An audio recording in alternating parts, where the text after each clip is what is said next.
Hello and welcome to a special program called Cricket Predicta on NewsX, powered by 1xBet.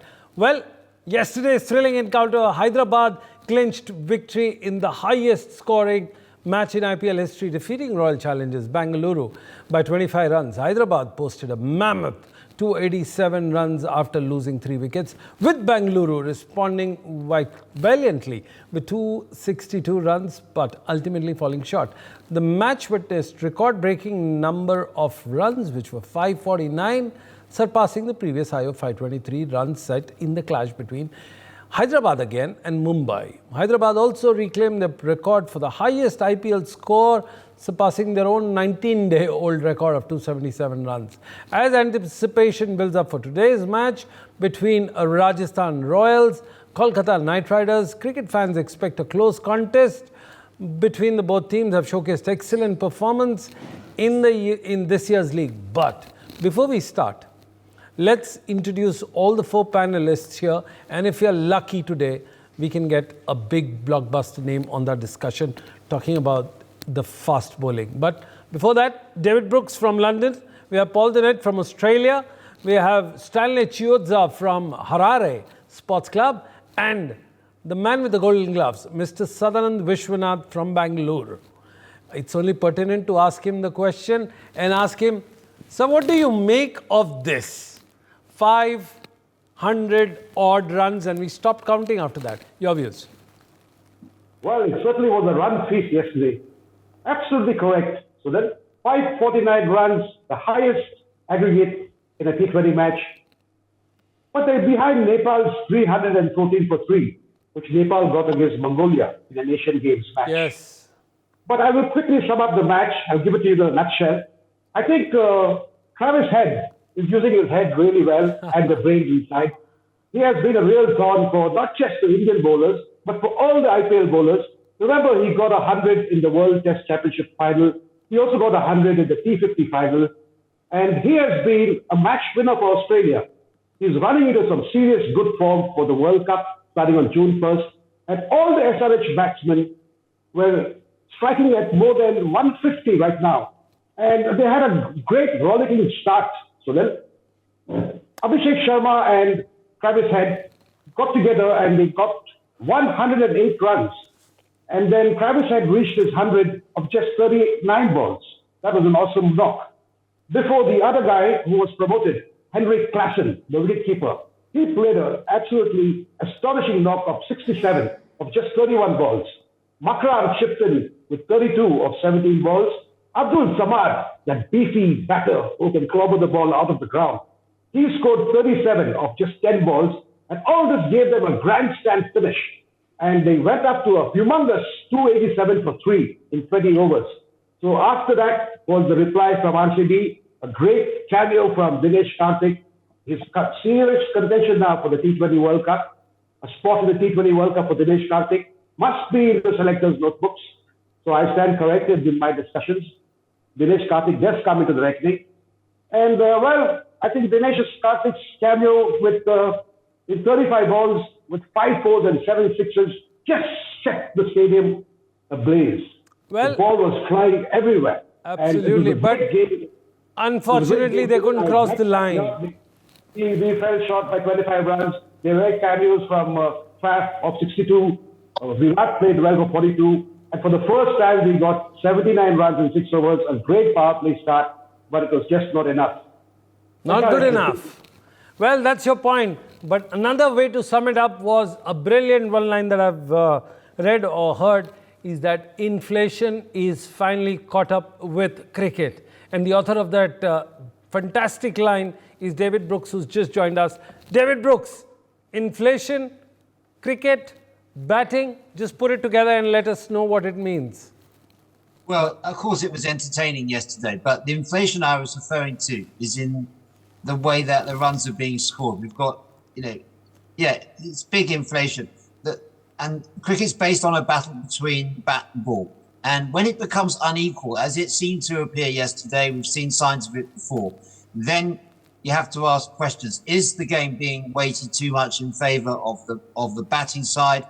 And the runs that are being scored, like rampant inflation, are running away with themselves. I mean, I don't want to be the killjoy because everyone likes to see the ball flying around, but after a while, does it have the same meaning? When wickets are completely unimportant. And I think the impact player, the substitute player rule has weighted things even more in favour of the batting team. There's always another bat to come in, so you can tee off from ball one. Wickets are unimportant. There's always someone else that can come in. It's only 20 overs. There's always another batter who can come in. And the impact player's got, you've got yet another one who can come in now. So I worry that the battle between bat and ball, on which cricket's based, is becoming devalued by the runs inflation. Well, it's been devalued. Stanley Chiozza, one word that David Brooks used, very pertinent, was batter coming and teeing off. Is it a contest between bat and ball and well left and the swinging deliveries that would force a batter to take out their front foot and score? Or it's just a tee off or a baseball hit? Your views as a coach? Well, one thing is certain, the one thing that plays a big part in all of this, in this whole equation, in this whole conundrum, in the whole big picture, are the conditions. Any team that when they have the toss in hand, whatever it is that they decide to do is based on the conditions. And if the conditions are good for batting, whether you find yourself batting first or chasing, the conditions are such that if you have to tee off ball first, ball one, then generally you are going to tee off ball one. I mean, if you're chasing a massive total like the one that was scored yesterday, 287, you can't hang about. There's no time to have a feel of the conditions. You just have to swing. And you have to swing heavily. So, but be that as it may, I understand where David Brooks is coming from, and I feel, and I have to agree with what David Brooks is saying, is that for some reason it's like taking the bowlers out of the equation, because where then do you find the fine balance in this between bat and ball? Because if you have 287 in a T20 match, I mean, where is batting going in T20 cricket? Well, absolutely. In fact, one thing that always brings smile onto Paul Dinette, my next guest, and a brilliant commentator of the game, is that final between India and Australia, whether it was 2003 or 2023. Paul Dinette, how much did India score in the final of a 50-over match? And what we saw yesterday combined, I mean, it was completely surpassed, and the effects and the echoes and the after effects are still heard. Your views about yesterday's game? Yeah, I mean, the 2003 final when Ricky Ponting got plenty in Australia, got 360. It seemed that was the upper limit for cricket. A few years later, when Australia got 430 in a 50-over game and had the runs chased down, that seemed the upper limit. Well, last night, to get, I mean, if you were going to combine both sides, and I know that they would have lost too many wickets to make this happen, but 549 after 40 overs, another 10 overs in a 50-over game, they get 700. I was so taken by it, I made my wife and daughter watch the highlights with me, and I noticed something I don't think I've ever seen before. Lots of fours weren't even being included in the highlights because there was 81 boundaries. Imagine that some of the boundaries actually weren't good enough to make it into the highlights. I've never seen anything like it. I do take David Brooks's point that you don't want this too often, but every now and again, I must admit, I kind of enjoyed it. Well, absolutely. The repercussions of those 80 boundaries are being heard. One of the biggest casualties is an Aussie who couldn't make it to the team. And as a result, he's just decided to come back to Australia. Your views, do you think it was one of the first casualties? Although the bowlers were hit mercilessly, but this is the star batsman, Glenn Maxwell, is just on his way back to Australia. Your views, Paul Dinette, why? I mean, he's had a couple of instances like this in his career where he just has a few innings in a row where he just can't seem to buy a run. It's very strange for someone so talented. He had it about, 3 or 4 years ago in the IPL, but at least back then he was taking some, I was joking the other day about his bowling, but he was bowling some serious overs back then. I think it's the right thing to do to step back, although I think he then regretted it when he saw the pitch and realised that maybe had he been in there, this might have been the actual time when he could have got 100 and got RCB home. So, look, I don't want to preempt things, but if he does take a few weeks away from the game, comes back and helps Australia win the World Cup, that won't do much for his popularity in India, I don't think. Well, absolutely. A very well point made. David Brooks, let's understand this thing. You're playing at the top of the table, you're playing at the top of the food chain, you're being paid the most number of monies that could ever be expected in your entire career through just one IPL season, and suddenly you decide to pack your bags and leave. Is it the Billy Ocean's old song, when the going gets tough, the tough gets going, completely non-recognizable here? Your views? As Paul said, Glenn Maxwell's got the World Cup in the back of his mind, so he's probably taken that decision with the World Cup in mind. I mean, it's a difficult one. The only way of scoring runs is being out there. And, I'm tempted to say, if you fall off the horse, get back on the horse. Yes. What's he going to achieve by going back and ruminating on it? We know that Maxwell's a form player. He hit form brilliantly in the World Cup, played that incredible innings in the tournament. It's sad because I know that he's, at times when he really feels the pressure, and the pressure on these overseas players in the IPL is intense. So I feel for him. I'd much rather see him out there, but ultimately he's made that decision with the World Cup in mind, and I think the priority must be to secure his berth in that tournament. And a run of low scores in the IPL is not going to help him, not going to help Australia. So I understand why he's made that decision. As you say, he could have cashed in if he had played, because it was teed up. Only a Maxwell could have won the match. As Vishy said, there was a lot to like about the game in terms of Dinesh Karthik and the way he played. But yeah, a game where the ball never threatens the bat. I mean, the pitch was an absolute belter. The ball wasn't swinging. The conditions were perfect for batting, and that is something that I think does need to be looked at in the future. Give the bowlers a little bit more to work with and even things out a bit. Well, another thing that is being hotting up in this entire rigmarole, in the entire episode of what we saw, 550 runs almost scored yesterday, there's another glimmer of hope. And we go back to our discussion of wicket keepers. Sadanand Vishwanath, India's the foremost wicketkeeper in the 80s. Sadanand, do you think Dinesh Karthik is just making his point very clear, and what Rohit Sharma must have said in his in that combat battle in a very friendly way, that come on, the spot for the World Cup is hotting up? Do you think it's coming alive with Dinesh Karthik's performance? Yes, certainly.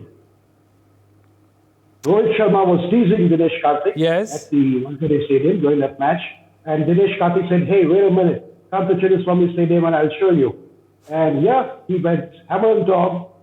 He got plenty of boundaries and sixes, and he's got himself into strong contention for the T20 World Cup. I'm sure his name will come up in the selectors' eyes and in the notebooks. And Dinesh Karthik brings himself back as a very strong contender now. He's a strong contender. In last 24 hours, he's pipped his name. If Rishabh Pant was Sadanand Vishwanath's premium choice a day before, it's certainly he's got a two-man race. Also, Ishant Kishan is hurrying up. Do you think it's a problem of plenty and you accept it with a smile, this particular acquisition that India has 5-6 good wicket keepers? Yeah, certainly. So that is because we did give Dinesh Karthik a chance in the 2022 version 2 of the T20 World Cup, although he did not fare very well over there. But now that he's proved himself, and if he continues to prove himself in the work in this edition of the IPL, he might certainly book his place for the T20 World Cup. Because the next 3 or 4 games of the RCB are all away games. We hit the road. So that's why Maxwell could have stayed and played the away games. There would have been less pressure on him. And he could have played freely, And actually, Maxwell has a problem of a little bit of mental fatigue, what our Zimbabwean friend was talking about, Stanley. Yes, the mental fatigue has set in. So basically, he has the World Cup at the back of his mind. He must be very fatigued. He must be very tired. He also had a problem when he went to the golf course over here in Bangalore. he did not get time to tee off. And he created a big ruckus over there. Honestly, he created a big ruckus over there, and he did not get time to even make his tee off. And the members of the golf club are a bit annoyed with him. So they feel that he is very short-tempered and he's very moody, and if something is going through his mind, and he's going through a very bad patch. Okay. I hope he comes out. Absolutely. For the sake of cricket, we will put it as a bad patch and a bad episode. But moving on to today's match, in this year's league, with a history of closely fought encounters out of their 28 matches, Kolkata has emerged victorious in the 14, while Rajasthan has secured wins in 13 matches, with one match ending inconclusively. With Rajasthan boasting of the highest score between the two teams at 217, all eyes are on the thrilling showdown between these formidable opponents. David Brooks, what do you make of these two teams, apple to apple and oranges to oranges, when you do the comparison? And then I'll go on to Stanley Chiozza to talk about the bowling lineup between the two teams. But for now, it's David. David Brooks, what do you make up of the team? Yeah, we know how strong the Royals have been, and they looked for a while in their last game they wouldn't quite make it, but then Hetmeyer stepped up. There always seems to be someone there to step up for the Rajasthan Royals. So a very good all-round team, as we know the quality of their bowling attack, Trent Boult and our favourite player, Mr. Chahal. But at KKR on their home ground, they will be very full of confidence after the last game. I mean, Phil Salt, we've talked about as going to come good at some point. He did come good in the last match. He's a very dangerous player when he gets going. And there was a lot to like about the way that he played. Andre Russell wasn't required. So you've got him and Rinku Singh. I feel that there's a big performance from Rinku Singh just round the corner as well. So with the home crowd, it promises to be a close game. Two teams near the top of the table, Royals at the top of the very top of the table. It's going to be a very interesting encounter.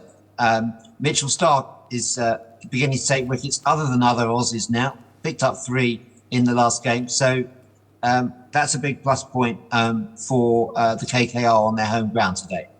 Well, that's an interesting point that you make right now. Also, Stanley Chiozza, when you look at the batting and the bowling lineup from the Rajasthan Royals and KKR, you find certain batters and certain players who were chosen for batting and they're now on something else. So your views on that particular thing? There are 2 names that come to our mind. One is Sunil Narayan and second is Andre Russell. Well, what's happening to the game? Your views? Well, look, when you do look at these two teams, it's more of a batting versus a bowling kind of affair here. I mean, you've got the Rajasthan Royals with the best combined economy rate of 8.33 in this tournament. They've been brilliant. And then you look at KKR, second best scoring rate at 10.43. Only the Sunrisers Hyderabad are above them. And that's thanks to that massive 280 plus score over the RCB as of last night. So one thing is certain, that the KKR have found a way to go about things with the bat, right? But not so much with the ball in terms of that penetration, in terms of wicket taking, which is the strength of the Rajasthan Royals with the front with Trent Boult, and then you've got Chahal, and Chahal has been spectacular, especially in that middle period. So it's going to be an interesting affair today, because the KKR bowling attack, it's more of a tactical, it's more of a miserly kind of a bowling attack as opposed to really grinding and taking wickets. So it's going to be key to see what exactly happens here, because the one thing that's key once again is the conditions at Eden Gardens. Eden Gardens, yes, obviously we're judging it over just two matches that have been played there, but however, it's that sort of wicket where the ball just come to the bat, and that could be quite interesting with regards to scoring runs is concerned, especially when you look at two batting lineups that perhaps pound for pound are equally matched, with both power in the middle overs as well. Well, middle overs as well, power to power. It's even Stevens here. Paul Dinette, the podcaster from Australia. Paul, what do you think of today's match? Do you think it's going to be a repeat of what happened yesterday, the highlights package, or there would be some cricket, there'll be hits, misses, some reverse swing, or we're going to just see the highlights? As Stanley said, I mean, I think that they're the two form teams in the competition. Nice battle between the bat and the ball. Hopefully, we're going to get. I narrowly favour KKR without much confidence. I'm just continually impressed with Sunil Narayan. I'm just looking at his numbers now that he's got an economy rate of 6.8 with the ball in a tournament where bowlers are just getting smashed everywhere. I think I looked the other day. Bumrah had one just under 6, which is just incredible. But Narayan must be close to being number 2. But he's also chipped in with a batting strike rate of 184. So when you've got someone like him opening up the batting, Russell looks in incredible form. Like he seems to have back to his very, very best. Again, we touched on it. The West Indies is going to be very hard to beat in this upcoming World Cup. So I hope that Mitchell Starc continues his resurgence as well. He's still kind of anchoring the bottom as far as the KKR economy rates are, but he did look good in that last game. You can look good in this IPL and still go for runs because that's to David Brooks's point. And I think that Harsha Bhogle actually made the point that at the MCG when India played Pakistan, that it was such a great thing with the massive boundaries that it really kind of puts a different complexion on the game. And I think that not having those big boundaries is a bit of a disadvantage for someone like Starc because he can beat the bat with get an edge and it goes flying for 4 or goes flying for 6, whereas it would have been caught on a bigger ground. So I think it's going to be a great game. What's your favourite today and what's the Aussie connection? Is there any Aussie player that who's going to stand out? Or again, as Sutherland said, is going to break the golf cart? Any Aussie temperamental player in the game today? Well, it's mainly Starc. I think that he tends to be a bit like Maxwell. He gets hot and then gets cold. I think he's starting to get hot. So hopefully, from an Australian point of view, he'll contribute towards a KKR win. Well, we'll now go to David Brooks. Before we go back to Southern Vishwanath for his closing remarks. David Brooks, what's the connection? Who are you punting on right now? Okay, I've got a 6 out of 6 record to defend here. The undefeated champion of punting in the blue corner. Yeah, the other player we haven't mentioned, Maharaj. I mean, what a great pickup there for the Rajasthan Royals as well, because he's one of the top bowlers in white ball cricket.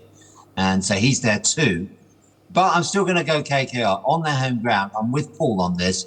They're not the favourites to win this, but I think they might pull off another win with the momentum they've got. But close one to call. And my winning record is going to be severely tested this evening. Well, very interesting point you made. Southern and Vishwanath, we will ask you for your opinion, your views, but also let's throw some light on today's keepers as well, because this seems to be getting longer by the day and each match. Your views before we wrap up our show today. Well, David has got a 100% record and he's going with KKR. But today, if KKR beat RR, they climb up to the pole position. And remember, Sunil Narayan has been squeezing the batsmen. He has been bowling really well. 1 for 19 against SRH, 1 for 17 against LSG. And that made all the difference. And in these 8 overs, he hasn't conceded a single boundary. Now, I expect the likes of Sanju Samson, Josh Butler, Hitmyer, Yashasvi Jaiswal, who's got the highest number of runs against KKR. He's got 98 of 47 balls in the previous match. I expect Jaiswal also to keep firing and come into form. I would go with the Rajasthan Royals, Sunil. I think Rajasthan Royals have the edge. Anything that you want to talk about Rajasthan Royals wicketkeeper, Sanju Samson? Sanju Samson has been my student too when he was just 15 or 16 years old, when I was the specialist wicketkeeper coach at the NCA. It was a pleasure to coach him and Hanuman Vihari and all the other young keen cricketers. Those are wonderful memories. Sanju Samson is a quick learner. He is also a wonderful bat. I think right now is lying 3rd. He's the 3rd highest run getter in this tournament. He will be also trying to impress the selectors and finally, break the jinx and break into the Indian T20 team. So that's why I bring his name there also into contention. What if he hits a century today? What if he plays an inning like what Dinesh Karthik played last night? Do you think he's going to be in contention in your list for the T20 World Cup? He already is. He's already there in my short list for the World Cup. There's not too many wicketkeepers to choose from. We've just got 4 or 5. So then we will zoom in on one. But there's still a long way to go. If RCB win the remaining 6 games, we can still mathematically qualify for the playoffs. So anything is possible in cricket. And good luck to Sanju Samson, and good luck to all my wicketkeeper friends. And I hope that the right man wins and dons the gloves. And you spoke about KL Rahul. Yes, Well- KL Rahul too is a wonderful keeper. I asked him once, how come you're so good in all the three formats? Because Rahul plays for my club, and I know him very well. I've known him from his childhood. Well, Sutherland, that story is for another show on KL Rahul. Well, that's all we had time for. Keep watching NewsX. For more such videos, subscribe to the NewsX YouTube channel, hit the bell icon.